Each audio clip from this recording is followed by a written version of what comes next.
नमस्कार दोस्तों, मैं वीरेंद्र सिंह राजपूत एमजीसीआई के डिजिटल लर्निंग प्लेटफॉर्म में आप लोगों का बहुत बहुत स्वागत करता हूं। तो दोस्तों, आज हम लोग चुंबक एवं चुंबकत्व चैप्टर के सेकंड वीडियो लेक्चर को लेकर के आए हैं।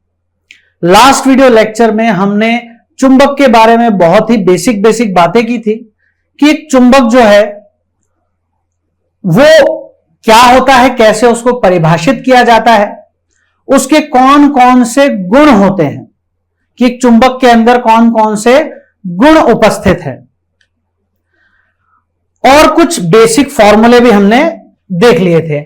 आज के लेक्चर में हम लोग चुंबक के चर्चा को थोड़ा सा और आगे बढ़ाने वाले हैं और बात करेंगे चुंबक से जुड़े हुए कुछ बहुत ही महत्वपूर्ण सूत्र।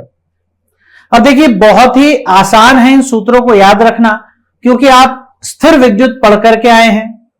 स्थिर विद्युत में जितने भी सूत्र हमने यूज किए थे उनमें से 60% फॉर्मूले हम लोग चुंबक पर भी लगा सकते हैं, और ये चुंबक का भी 60% हिस्सा कंप्लीट हो जाएगा यहां। तो बहुत ही शॉर्टकट है। हम लोग क्या कर रहे हैं बेटा, तो एक टेबल बनाने की कोशिश करते हैं हम लोग। एक तरफ तो सबसे पहले मैं सीरियल नंबर लिख देता हूं। सीरियल नंबर के बाद यहां हम लोग गुण लिख देते हैं बेटा, गुण या प्रॉपर्टी, जिसके आधार पे हम लोग विद्युत और चुंबक की तुलना करने वाले हैं। तीसरा जो कॉलम है, ये कॉलम बेटा मैं बना रहा हूं विद्युत के लिए, कि विद्युत में हम सूत्र को किस प्रकार से लिखते हैं, और चौथा कॉलम जो बना रहा हूं बेटा वो चुंबक में, कि जो यह सूत्र है विद्युत वाला, वो जब चुंबक में आएगा तो किस प्रकार का दिखाई देगा। तो ये चुंबक वाला सूत्र हो गया, ठीक है। अब सूत्र क्योंकि कम ही है, छोटे छोटे ही होते हैं, तो इसके लिए मैं कॉलम को थोड़ा छोटा ही बना रहा हूं।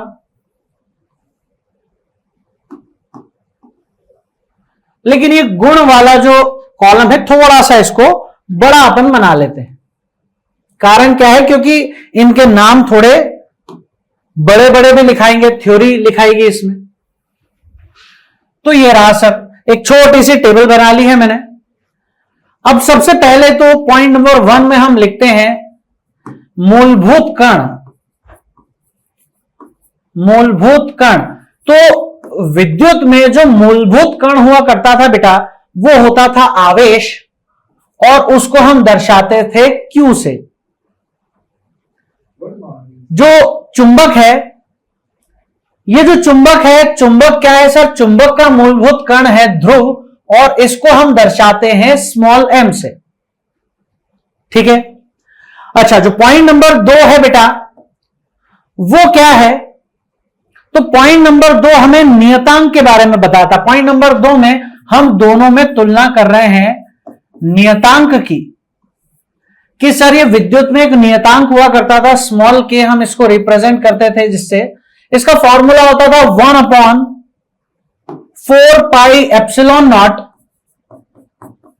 या इसकी वैल्यू होती थी 9 × 10⁻⁹ एमकेएस सिस्टम में। लेकिन चुंबक में यही नियतांक जो है, इसका फॉर्मूला भी बदल जाएगा, μ0/4 पाई, और इसकी वैल्यू भी बदल जाएगी 10⁻⁷ ये भी एमकेएस सिस्टम में वैल्यू थी। तो कुछ बेसिक एलिमेंट है जो बदल रहे हैं, बाकी सूत्र आपको मैक्सिमम सेम इसमें मिलने वाले हैं। जैसे तीसरी बात हम लोग करें कि मूलभूत कण हो गया सर, K हो गया, एक और चीज है जिसको हम बोलते थे आघूर्ण। तो जब ये विद्युत द्विध्रुव आघूर्ण था, तब इसको हम लोग कैपिटल P से रिप्रेजेंट करते थे। फॉर्मूला हुआ करता था Q × कैपिटल L।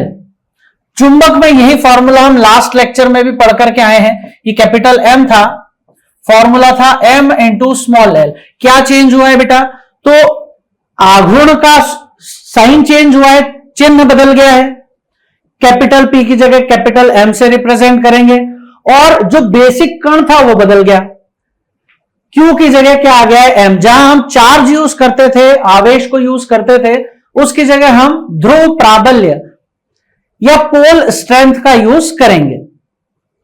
बस अगर अपने को ये तीन बेसिक चीजें हम लोग बदलना सीख गए तो मैक्सिमम सूत्र जो हम लोग अभी तक विद्युत में पढ़ते आए थे सारे अपने को यहां काम आने वाले हैं। देखो, सबसे पहले मैं तीव्रता देखता हूं कि क्षेत्र की तीव्रता कितनी है। क्षेत्र की तीव्रता, तो विद्युत क्षेत्र की जो तीव्रता थी, इलेक्ट्रिक फील्ड की इंटेंसिटी ई से रिप्रेजेंट करते थे, फॉर्मूला होता था एफ अपॉन क्यू। वही फॉर्मूला चुंबकीय क्षेत्र की तीव्रता में हो जाएगा एफ अपॉन एम। क्या बदल गया है, मूलभूत कण बदल गया है। विद्युत में बल लगता था आवेश के ऊपर और चुंबक में बल लगता है ध्रुव के ऊपर।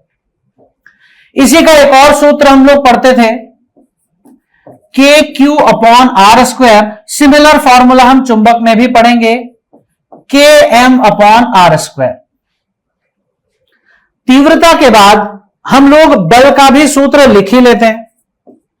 अगर हमको विद्युत क्षेत्र में आवेश पे लगने वाला बल या चुंबकीय क्षेत्र में ध्रुव पे लगने वाला बल चाहिए तो फॉर्मूला भी सेम टू सेम है, एफ इज इक्वल टू के Q1 Q2 upon r square. क्योंकि यहां पे Q1 Q2 आवेश थे और आवेश के बीच में बल लग रहा था, वही सूत्र यहां हो जाएगा कि M1 M2 upon r square, क्योंकि यहां पे पोल्स के बीच में, ध्रुवों के बीच में बल लगने वाला है। ठीक है, नेक्स्ट सूत्र देखते हैं।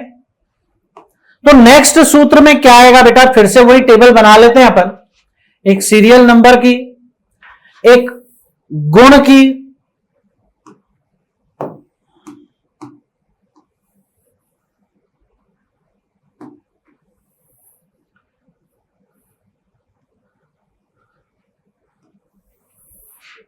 एक विद्युत क्षेत्र की और एक चुंबकीय क्षेत्र की। ठीक है, तो नेक्स्ट जो गुण है हमारा, हमने बल तक लिख लिया था, नेक्स्ट गुण अपन ले लेते हैं बेटा फ्लक्स। पॉइंट नंबर 6 ये आ गया फ्लक्स।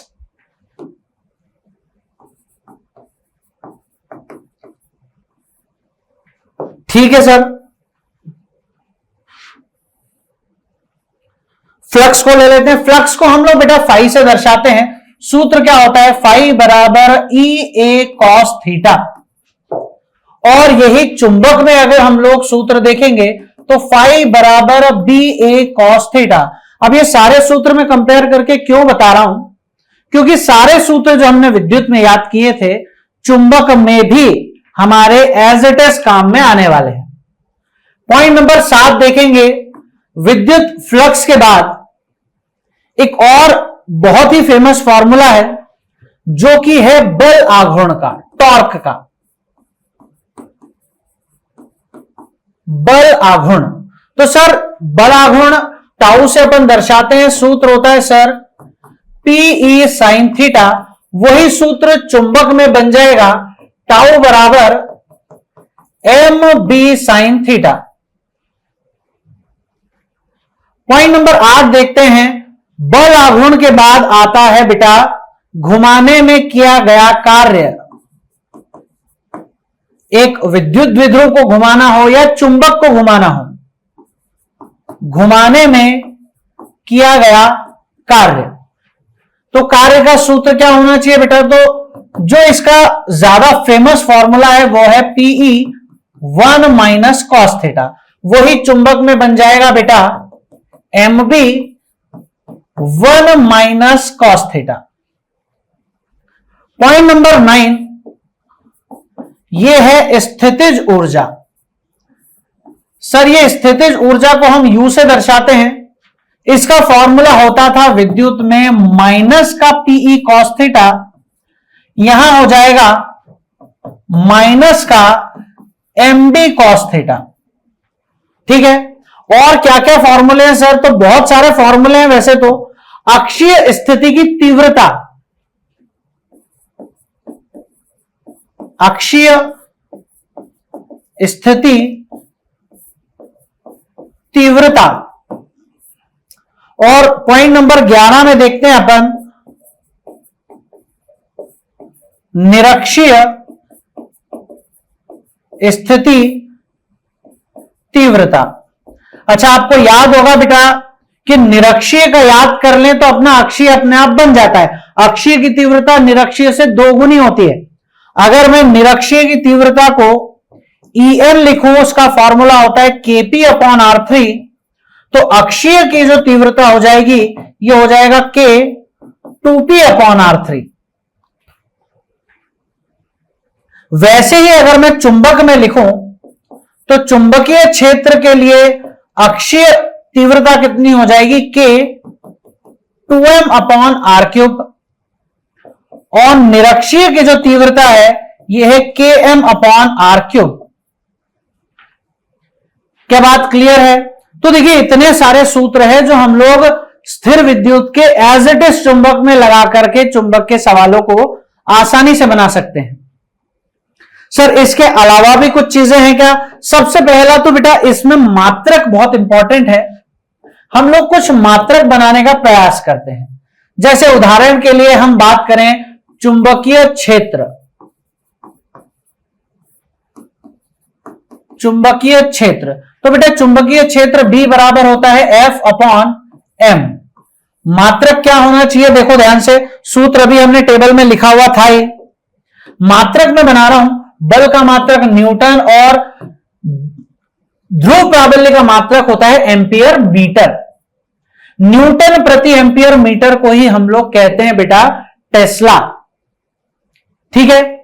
अच्छा, फ्लक्स का अगर हम मात्रक बनाने की कोशिश करें, फ्लक्स का मात्रक, तो बी और एफ, बी और फाई दोनों का मात्रक बहुत इंपॉर्टेंट है, बी ए कॉस थीटा। ध्यान से देखेंगे सूत्र को, यह फ्लक्स है।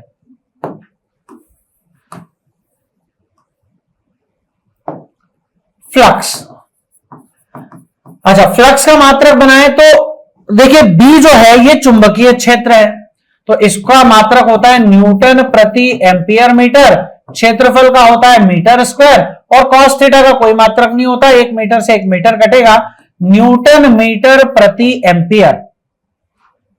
या हम चाहें तो शॉर्टकट में इस चुंबकीय क्षेत्र का मात्रक लिख दें टेस्ला और क्षेत्रफल का मीटर स्क्वायर। अच्छा, न्यूटन मीटर प्रति एम्पियर हो या टेस्ला मीटर स्क्वायर, दोनों को ही हम लोग कहेंगे वेबर। वेबर तो फ्लक्स का एक मात्रक है बेटा। अच्छा, एक चीज और याद रखेंगे, ये केवल और केवल चुंबकीय फ्लक्स का मात्रक है, विद्युत फ्लक्स का मात्रक वेबर नहीं होता। ठीक है। अच्छा चलिए सर, अच्छा क्या हम लोग इस वेबर के फॉर्म में भी चुंबकीय क्षेत्र का मात्रक लिख सकते हैं क्या? तो देखिए, चुंबकीय क्षेत्र का मात्रक इस सूत्र से भी लिख सकता हूं मैं। चुंबकीय क्षेत्र का मात्रक इस सूत्र से भी लिख सकता हूं कि sir B is equal to मैं लिख सकता हूं phi upon a cos theta. यहां से भी तो मात्रक बन सकता है। क्या मात्रक हो जाएगा बेटा? तो देखिए, फ्लक्स का मात्रक होता है वेबर, तो ये आ गया वेबर, अपॉन में क्षेत्रफल होता है मीटर स्क्वायर, और कॉस थीटा का कोई मात्रक है ही नहीं। तो चुंबकीय क्षेत्र का मेरे पास एक और सूत्र आ गया है। सूत्र क्या है? सूत्र है चुंबकीय क्षेत्र का पहला मात्रक न्यूटन प्रति एम्पियर मीटर या टेस्ला या वेबर प्रति मीटर स्क्वायर। क्लियर है? तो इतने मात्रक हैं, काफी फेमस मात्रक है, अपने को याद ही होना चाहिए। इसके अलावा भी हम लोग मात्रक बना सकते हैं। क्लियर है? अब मात्रक की भी हम लोगों ने बात कर ली है, तो इसके अतिरिक्त बहुत छोटी छोटी परिभाषाएं बेटा चुंबक से या चुंबकीय पदार्थ से रिलेटेड, उनकी भी हमको चर्चा करनी है, लेकिन उनको हम लोग नेक्स्ट वीडियो में ले लेंगे। अभी हम लोग इन दोनों के रिलेशंस देख लेते हैं। देखिए, जो चुंबकीय क्षेत्र है जिसका मात्रक हमने टेस्ला लिया है, 1 टेस्ला बराबर 10⁴ गॉस होता है। तो यहां याद रखेंगे अपन कि टेस्ला क्या है, एमकेएस मात्रक है, और ये गॉस क्या है बेटा, इसको गॉस पढ़ा जाता है, ये सीजीएस मात्रक है। तो कभी कोई सीजीएस और एमकेएस में संबंध पूछेगा तो हम लोग बता देंगे। क्लियर है? तो एक इंपॉर्टेंट फॉर्मूला है। अच्छा चलिए हम लोग परिभाषाओं की भी बात इसी लेक्चर में कर लेते हैं। क्या क्या परिभाषाएं हैं? तो एक बेसिक बात तो हम सबसे पहले करें सर चुंबकीय बल रेखाओं की, कि ये चुंबकीय बल रेखाएं क्या है। चुंबकीय बल रेखाएं, तो ये भी बिल्कुल वैसा ही है जैसा कि हम लोगों ने पढ़ा है विद्युत बल रेखाओं के बारे में। अच्छा सर, विद्युत बल रेखाएं और चुंबकीय बल रेखाएं दोनों में अंतर क्या है? तो गुण तो बेटा दोनों के मैक्सिमम सेम ही है, कुछ बेसिक अंतर जरूर है। मान लीजिए ये उत्तरी ध्रुव है हमारा +m और ये दक्षिणी ध्रुव है हमारा -m। तो विद्युत बल रेखाएं बेटा ऐसी काल्पनिक रेखाएं हैं, ऐसी काल्पनिक रेखाएं जिस पर एकांक उत्तरी ध्रुव चल सकता हो। ये उत्तरी ध्रुव से निकलती है, दक्षिणी ध्रुव में जाती है, लेकिन ये कहानी है चुंबक के बाहर की। चुंबक के अंदर यही बल रेखाएं दक्षिणी ध्रुव से उत्तरी ध्रुव की तरफ जाती है। ये +m का मतलब बेटा उत्तरी ध्रुव है और -m का मतलब दक्षिणी ध्रुव। ऐसे ही ये हर तरफ, चुंबक के बाहर इसकी दिशा किधर होगी? तो उत्तर से दक्षिण की तरफ, लेकिन अंदर दक्षिण से उत्तर की तरफ। ये सारे गुण भी लिखते हैं अपन, इसमें क्या क्या गुण होते हैं सारे लिखते हैं बेटा। सबसे पहली बात तो सर ये काल्पनिक रेखा है।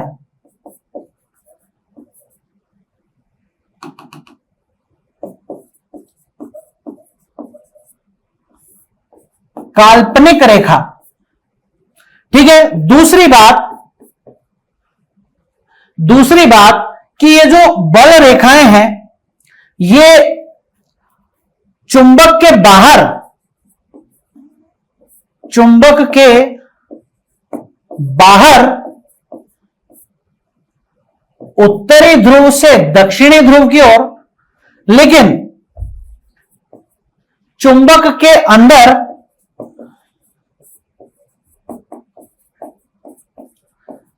दक्षिणी ध्रुव से उत्तरी ध्रुव की ओर इनकी दिशा होती है। अच्छा, बाकी जो गुण हैं इसके सारे के सारे विद्युत बल रेखाओं की तरह ही है। जैसे पॉइंट नंबर 3 कि दो बल रेखाएं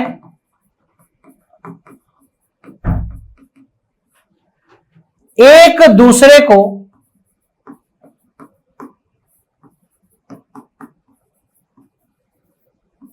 कभी नहीं काटती।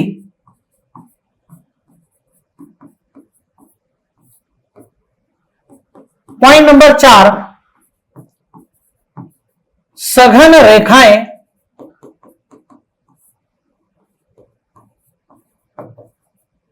प्रबल चुंबकीय क्षेत्र को दर्शाती है। जहां बल रेखाएं बेटा बहुत ही पास पास होंगी वहां चुंबकीय क्षेत्र अधिक होगा, और विरल रेखाएं जो है, विरल रेखाएं ये दुर्बल चुंबकीय क्षेत्र को दर्शाती हैं। दुर्बल चुंबकीय क्षेत्र को दर्शाती हैं। ये हमेशा सतह पर लंबवत होती है, लंबवत, ठीक है। तो ये चुंबकीय बल रेखाओं के कुछ गुण हो गए सर। अच्छा, अब और क्या चीजें हैं, और कौन कौन सी परिभाषाओं की आप बात कर रहे थे सर? तो देखिए, एक तो परिभाषा हम लोग देखते हैं। तो जो पहली परिभाषा है यह है चुंबकन तीव्रता। चुंबकन तीव्रता। अब बेटा ये जो चुंबकन तीव्रता है इसका मात्रक हेनरी प्रति मीटर है, ठीक है, या सॉरी एम्पियर प्रति मीटर है। और इसको हम लोग H से दर्शाते हैं। इसको चुंबकन क्षेत्र भी कहा जाता है। चुंबकन क्षेत्र, यह आपको कभी कभी सोलेनॉइड में, परिनालिका में इसके क्वेश्चन आ जाते हैं। सूत्र होता है N इंटू आई, जो अपन ने पिछले चैप्टर में पढ़ा है। म्यू नॉट NI वो परिनालिका के अंदर का चुंबकीय क्षेत्र है। और चुंबकन तीव्रता क्या है बेटा? चुंबकन तीव्रता I से हम इसको, H से इसको अपन दर्शाते हैं। N इंटू आई इसका सूत्र होता है, मात्रक है एम्पियर प्रति मीटर। दूसरा, इसमें एक पारगम्यता है, या जिसको हम चुंबकनशीलता भी बोलते हैं, है ना, सापेक्षिक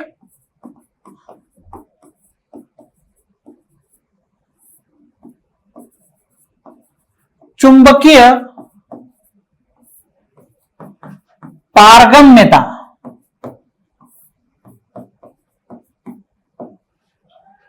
सापेक्षिक चुंबकीय पारगम्यता म्यू आर। अब ये म्यू आर क्या होता है बेटा? तो म्यू आर होता है, म्यू आर क्या होता है? तो बेटा हम लोगों ने देखा होगा म्यू आर बराबर mu m upon mu not.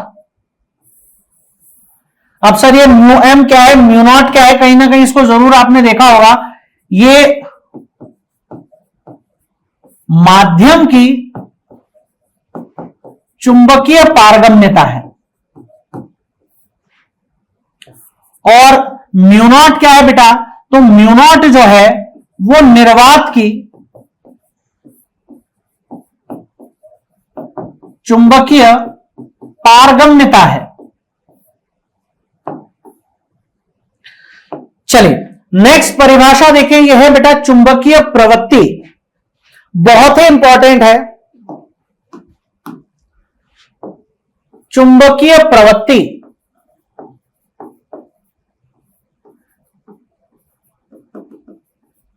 अच्छा, चुंबकीय प्रवृत्ति को हम एक्स से दर्शाते हैं। ये काई पढ़ा जाता है इसको, लेकिन अपन इसको एक्स ही बोलेंगे।